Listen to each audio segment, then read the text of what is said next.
Hello, everyone. Welcome back to the month of love. And we are headed to the streets of LA to sing and dance with Mia and Sebastian in our second review for this movie. Because we did the first one like a long time ago, way more than a month, that I legit forgot what I said about this movie. So, We did? yeah, we did. Our, When? our very first podcast. What Oh! remember that? We just Oh, what movies did I watch this week? yeah, You got a better memory than I got. yeah. Yep. We did La La Land. But That was 2 years, that was almost 2 years ago. yeah, Wow. exactly. But like we didn't exactly talk about in depth. So let's talk about it now in depth. What do you think of La La Land, Chad? I don't like it as much as you do. I still think it's a good movie though. I just I think after rewatching it for this, so it's like the chemistry between Stone and Gosling is like perfect. Like maybe it's just Stone, but it's like we gushed about how good her chemistry was with Andrew Garfield, but it's like her and Gosling here, exact same thing. Like they seem like a perfectly like natural, real couple the way they are with each other. Oh yeah, Um, definitely. I think it's like the only big thing that kind of bothers me about this is it's like the way they broke up. I know that's like near the end, but it's like short of like just pointing out like little things here and there. It's almost like I mean there is a story, but even you can admit it's not a deep story in the slightest. Yeah, You yeah. know, struggling actress, struggling musician meet, get together, both kind of get pulled in their own directions. But it's just I almost feel like it's almost like when we talked about Chasing Amy last week. Holden had time to think about what he wanted to do to fix their relationship, and he fucked it up beyond repair. Here, they only broke up. I mean, yeah, they split up because, life felt like it was pulling them in different directions, though I still think they could have worked things out. But it's like they really only fell on rocky ground because he said something in the heat of the moment. And it's like, I get it. People, we do say stupid things as human beings. I do think she should have forgiven him for it, though.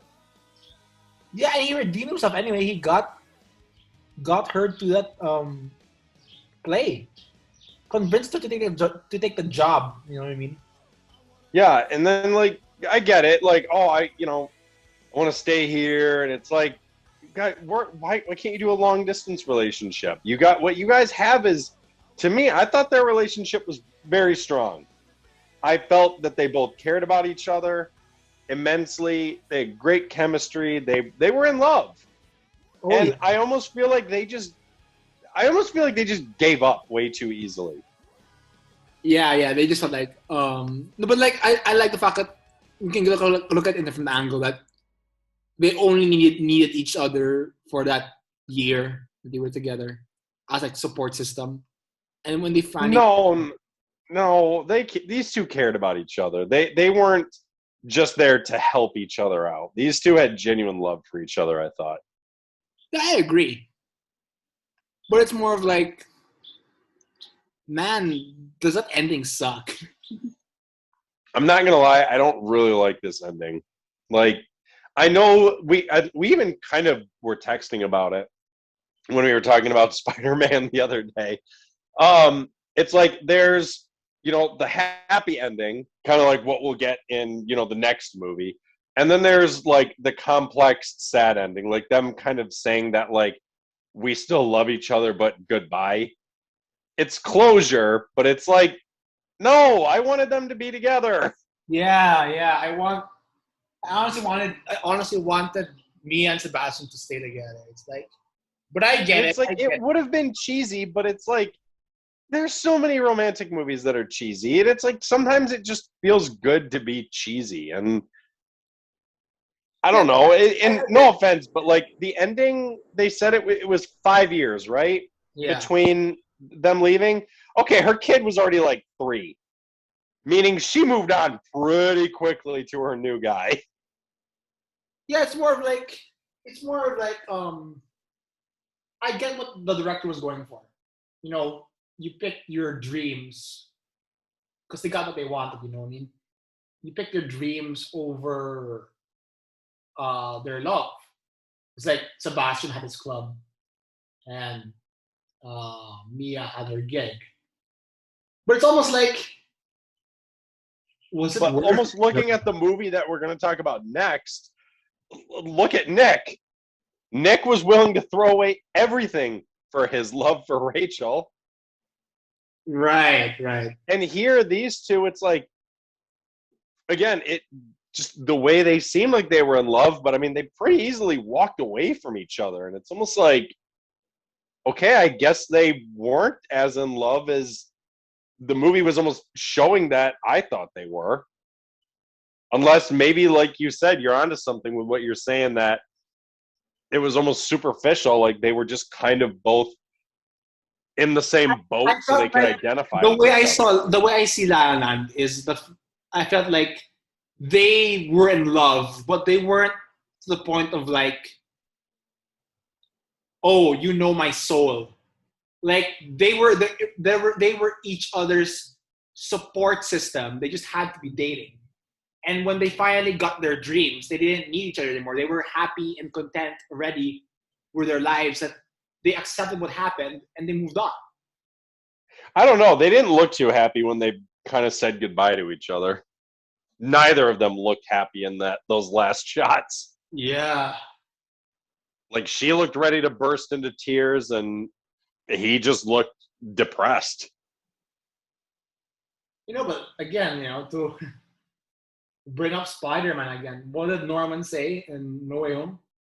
You struggle to have everything you ever want while the world tries to make you choose.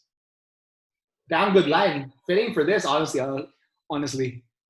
Another testament to how good No Way Home is. How good the foe was. But anyway, back to the movie.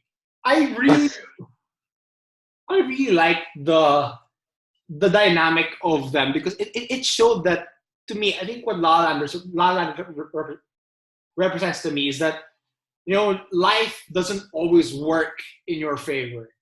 You have like Mm-hmm. you can have these dreams, you can have these goals, but it doesn't always work in your favor of you know it doesn't always work in your favor of having these dreams and goals and having the love of your life at the same time.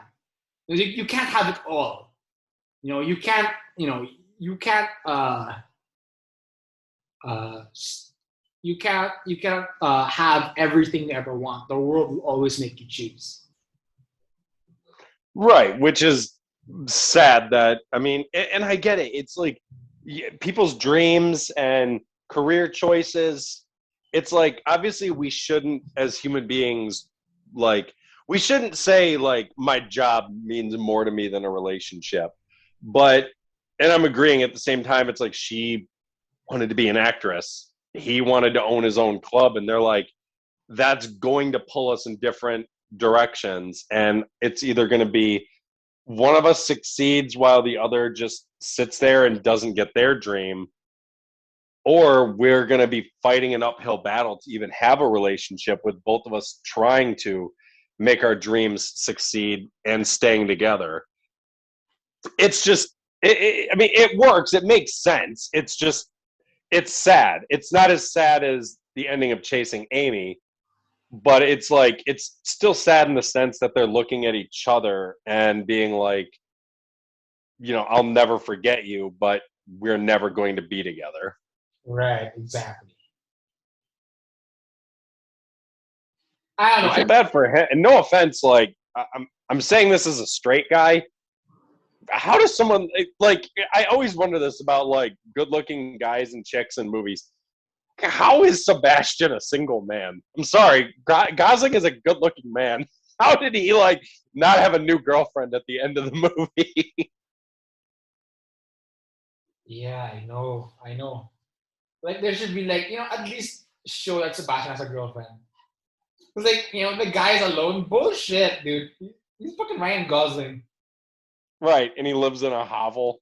Like his little apartment looked like shit compared to the house she lived in. But I mean, she was a famous actress at this point and married to some guy. Yeah, exactly. But no, it's the strength of this movie to me ultimately comes down to obviously the chemistry between Stone and Gosling, but also the tone with the musicals and the dancing and the singing because like obviously acting takes talent, but to be able to blast out a dance number in like one take, to me that's like the ultimate, like that's talent because you were Yeah, able to get that's like a a whole lot of dance energy. number in without screwing up. It's like that's incredible to watch. That takes a lot of energy, honestly, to have that kind of like you know to have that kind of like energy to like do a dance number. Like we haven't even talked about the music. The music in this movie. The music in this movie is amazing. Like like every single frame is like with the music the one where Emma Stone is dancing with her girlfriends like at the very beginning, Mm-hmm. or with John Legend. It was just randomly in the film. Yeah, it was randomly in the film and it leaves randomly also.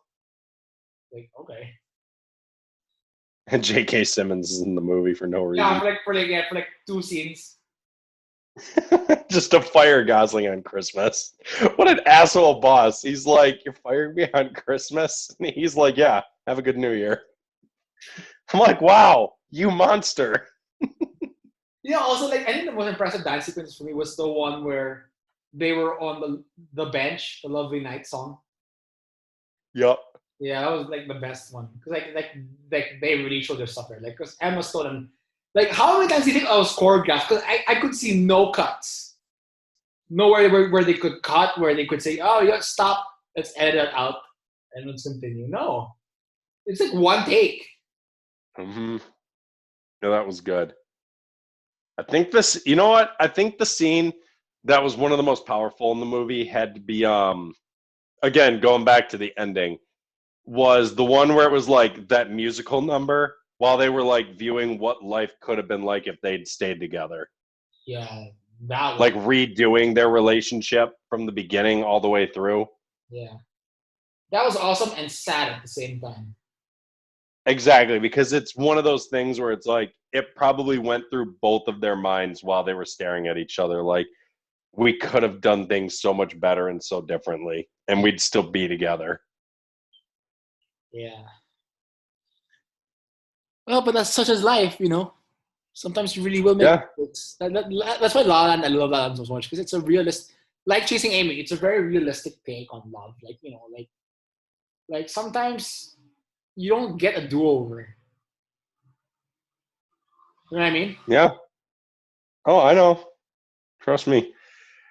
I know. Trust me. I've had plenty of times where I've realized I never will get a do over for some things, mistakes I've made in relationships. I think that's why movies where I see mistakes being made, it's like they mean something to me because I see it and it's like, oh, I know what they're going through. I know what it feels like. And it's relatable. Yeah, yeah, exactly. All right, so that's another one. Anything else to say about That's another one. like I don't want to transition into the next one because like the next one is so different. It's like okay, Chad, do you have anything else to say from about La La Land? Good movie, good musical, good casting, fun time. Just sad ending. Really sad ending. So, Now we're moving on to your favorite movie. not my favorite movie. That's next week.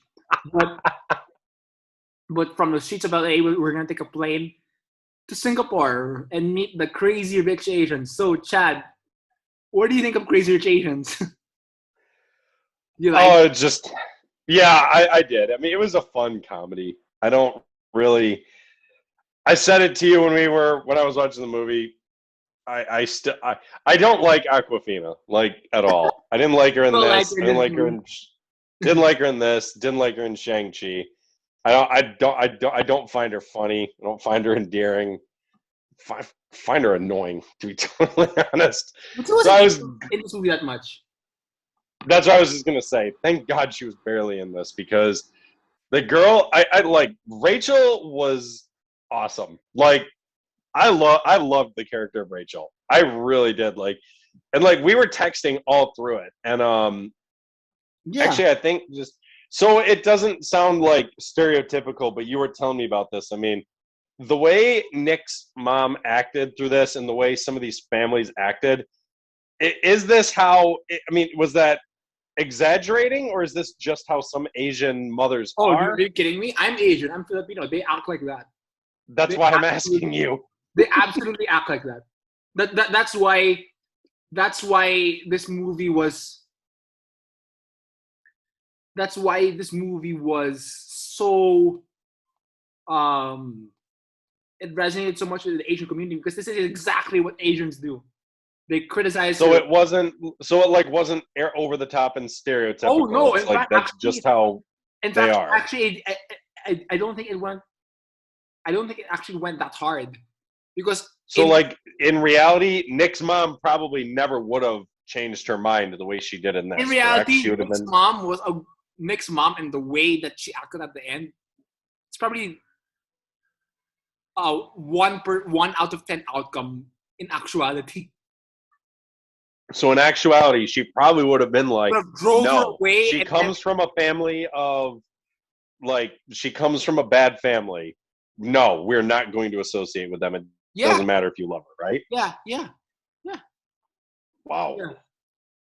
Yeah, the whole ending plane scene is cheesy as fuck, and that's the most. But I loved it. I can't help it. I loved it. No, but what they got down was the reaction. That's why I love Crazy Rich Asians, because it really paints a picture of Asian culture, in a proper way. Not in a dumb way, in a proper way. It really paints a picture of Asian culture where, families are like that.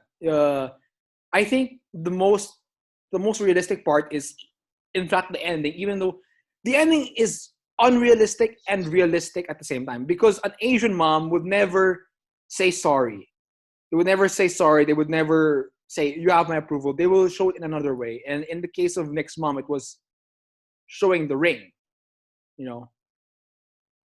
Showing the ring to, giving the ring to Rachel, and Rachel accepting the ring, because let's say, you have this ring now. I will trust you that you know what the fuck you're doing, and I'm going beyond my principles as an Asian mom, as head of the household. I'm going against my principles.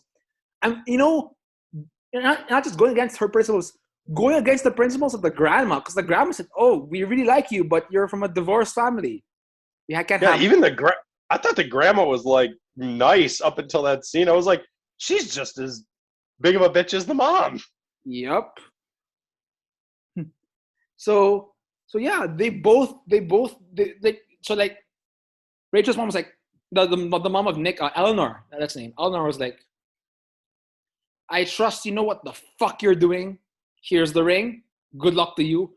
I will watch from the sidelines and see if you can handle this life." Yeah.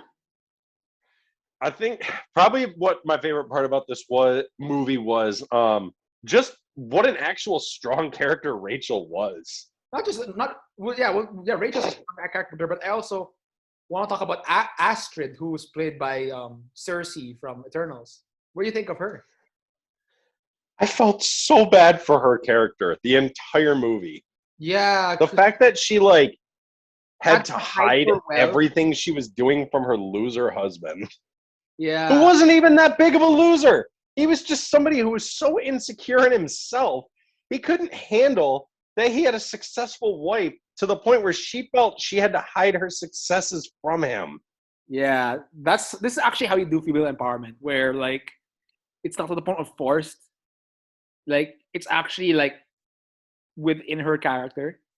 Astrid was Yeah, amazing. she did nothing wrong. Like when they were like, you know, doing the roll call of like some of the family members that they were gonna go see, and they got there and they're like, "Oh, Astrid's like so nice." I'm like, "Oh, watch, she's gonna like turn out to be like a little bit of a bitch or something."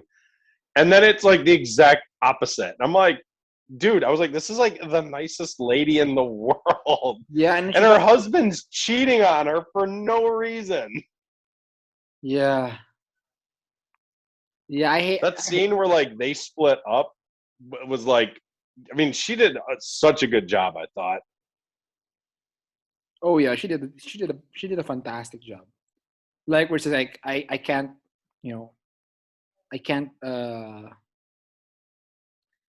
she says, I can't make you into something you're not. I was like, ooh, damn, damn, lady, Hmm. that was cold. That was cold.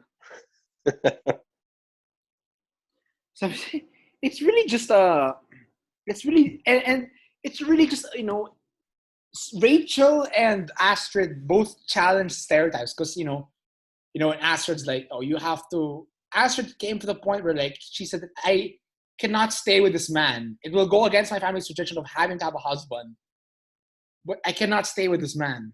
I will have to go. And she did leave.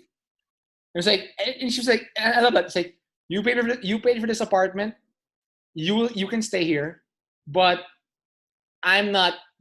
I'm not staying here. I have like 6 other penthouses apartments. Yeah, she's like, I've got a million other places to go. And she was hot too. She was really hot in this movie. Like Yeah, she was yeah. sexy. Gemma Chan is beautiful. So is Constance Wu as Rachel. I thought both of them were just absolutely gorgeous in this film. Yeah, and also like mad respect to Nick, dude. This guy stuck with his girlfriend and loved her. It's like this is such a Stuck with his girlfriend. yeah, Wow, I don't think he was stuck with her. He wanted to be with her. yeah, no, like stayed beside her.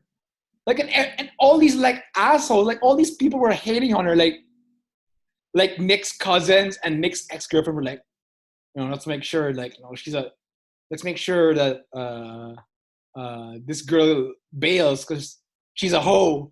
I'm like, she's a gold digging whore. I'm like, you assholes, she's like the nicest girl here. I know, like she, and it's like, how are you gonna call her a gold digger? She was like a professor. Yeah, I'm pretty sure she's got steady income herself. yeah, Just exactly. because she's not like a billionaire like Astrid doesn't mean she's a gold digger. Yeah, because remember the mom was like, oh, the mom wanted the ex-girlfriend to be Nick's wife because she was a lawyer. And she's like, oh, so she has to be a lawyer now? She has to be a lawyer to, or like a doctor to live up to the expectations. Like, come on. And she wasn't bad looking either. Oh, Yeah, no, I mean, it was just the funny thing is there's almost not much to say about this one because it's just it it's a very almost was cute just like a film. bog standard rom-com Yeah. Where like just with an Asian culture instead of white culture. yeah, no, that's what I like about Crazy Rich Asians. It's a very okay. It's a very standard rom com, but the fact that it goes the Asian way of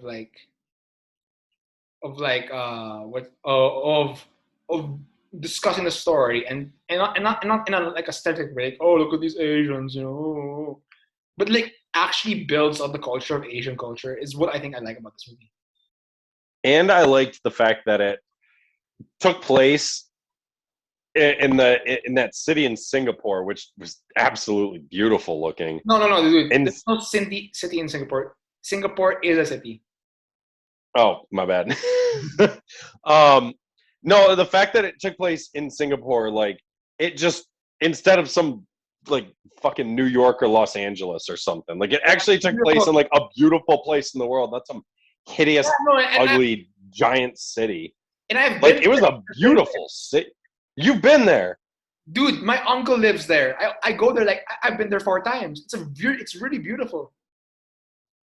Wow. Wait, 4 times, 5 times, I think. Yeah, five. No, wait. 1, 2, 3, 4. Six times. It's beautiful, man. It's a really beautiful city. I would say it looked like it. Just seeing it in the movie, I was like, Yeah, this it's is a clean. beautiful looking city. It's clean. It's not dirty. But it's very small. It's very small. It's not like it's not not kind of big city. It's a very small city, and it's really beautiful. It's a really beautiful city. It's high tech also. It's like that's another thing about this movie is like that. The whatever they used when they were filming this, the colors of this movie just pop. This movie looked incredible. Yeah. They really did. They really did.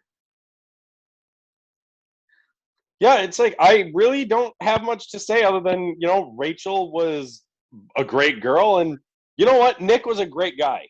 Yeah, he was. The fact that he was willing to throw away everything for her, and she was like, no, I can't because I don't want to be the one to like ruin everything with you and your family. It's like both of them are incredibly good people. And it's like, I am glad that they wound up together. I loved that feel-good ending we got. Like, of them getting off the plane and going to the party and everyone cheering for them. I'm like, yes! I was like, this is so corny, but I love it. And there's going to be a sequel. Yeah. There's going to be, wow. You ready for that? Rachel's going to meet the dad of Nick. And that's going to be a whole other kind of... Yeah, because we never encountered the dad at all. Yeah, it's a whole other kind of worms. Because the dad is like worse than the mom. Can he be? Yeah, he will. I mean, so I forget. Did the grandma say anything? Like, or did they were just like, it doesn't matter what she says. She's old. No, the grandma is like the one, like the matriarch. Right, but the mom, Nick's mom, was fine with Rachel getting married, but it's like I forget. They didn't show like the grandma being like, oh, okay. It was just the mom, right? Yeah.